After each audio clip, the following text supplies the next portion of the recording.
दोस्तों की हाल चाल ने जनाब तुसी वेखदे पे हो अपना देश पंजाब टीवी ते मैं तुहाडा मेजबान मुहम्मद नदीम खरल। सब तो पहले अपने चैनल को करना है सब्सक्राइब ते बेल आइकन ते क्लिक करना है एक अच्छी ते बेहतरीन वीडियो दा नोटिफिकेशन हमेशा की तरह तुहानू मिलदा रहे। तुसी वेखदे रहो। अज लेके हाजिर होया तुहाडे वास्ते अल्लाह दे फजल नाल एक पहलन छोटी है नीली बार दी है। इंशाल्लाह पसंद आएगी। वीडियो अच्छी लगे लाइक शेयर ते कमेंट जरूर करा जे, अपनी राय जरूर दिया जे, अपना बहुत सारा ख्याल रखा जे। रमजान दे विच आंड गवांढियां दा भी खास रखे ते गरीबां दा मस्कीनां दा यतीमां दा सारें दा खास ख्याल रखा जे। ए जनाब झोटी है मेरे खब्बे पासे खड़ी है। कैमरेमैन दी निगाहां जनाब झोटी दे उत्ते ने। ए जनाब घर दी झोटी जिहदे विच कोई शक शुबा नहीं किसी किस्म दा। बाकी लेने देने मुकद्दर अपना देश पंजाब टीवी दी जीनत बनी है। ए जनाब झोटी ते ये सारा कुछ जी पहलन झोटी है। अल्लाह दे फजल नाल मेरा कैमरामैन पूरियां तसल्लियां करवा रहे हैं। और जनाब एक एक शह जी है फाइनली तौर पर साड़ी पूरी कोशिश है कि जनाब तसल्ली कराइए, क्योंकि ये झोटी ने जनाब लड़की बुच पे हुए ने। किंगरी वाला सिर अखा कालियां पिछे दे कट्टी तकरीबन 15-20 दिनों की सूई हुई है। और जनाब तुहाडे सामने अल्लाह दे फजल नाल पहलन झोटी है माशाल्लाह और सुथरी है घर दी है। कोई टाइम नहीं, कोई वादा घाटा नहीं, कोई मामला नहीं। प्योर नीली दी झोटी है माशाल्लाह। चंगी सहू सील है पहलन अल्लाह दे फजल नाल। कोई वादा घाटा नहीं किसी किस्म का माशाल्लाह जी। कोई मतलब अग्गा पिछा नहीं, घरेलू है जिवें रूटीन चुपदियां ने उवें जनाब चो के अल्लाह दे फजल नाल रखी हुई ने। चंगी झोटी है इंशाल्लाह। कोई बंदा सांभण वाला होवे क्योंकि फिरदी है दरिया दे विच। दरिया का सारा नज़ारा भी कैमरामैन थोड़ा जिहा विखावे इंशाल्लाह पुरसकून और नज़र नूं जनाब तकबीयत मिलेगी जो दरिया का नज़ारा विखाया जाएगा। तो ये जनाब झोटी हैगी है पहलन अल्लाह दे फजल नाल। कोई शक शुबा नहीं किसी किस्म का। बाकी अडर क्वालिटी खूबसूरत है।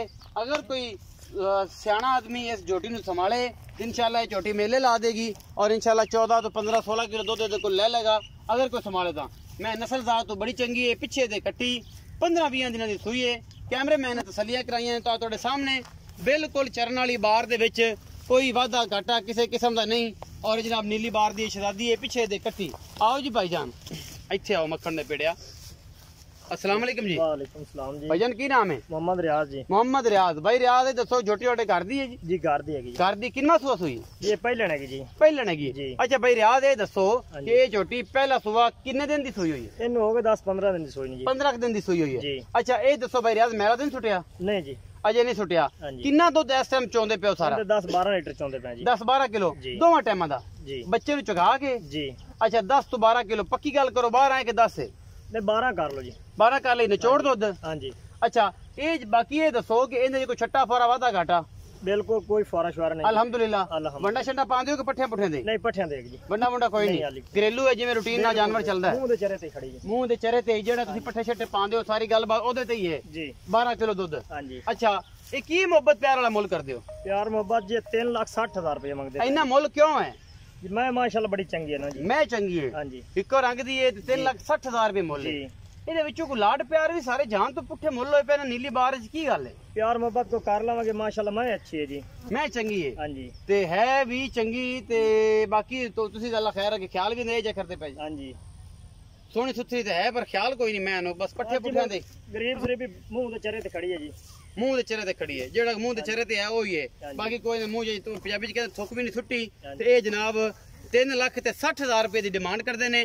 लाड प्यार हो जाएगा। बाकी तुहाडे सामने ये नीली दी है, ये रावी दी है, बदीन है, ये जनाब कित्थों दी भी है ये तुहाडे सामने।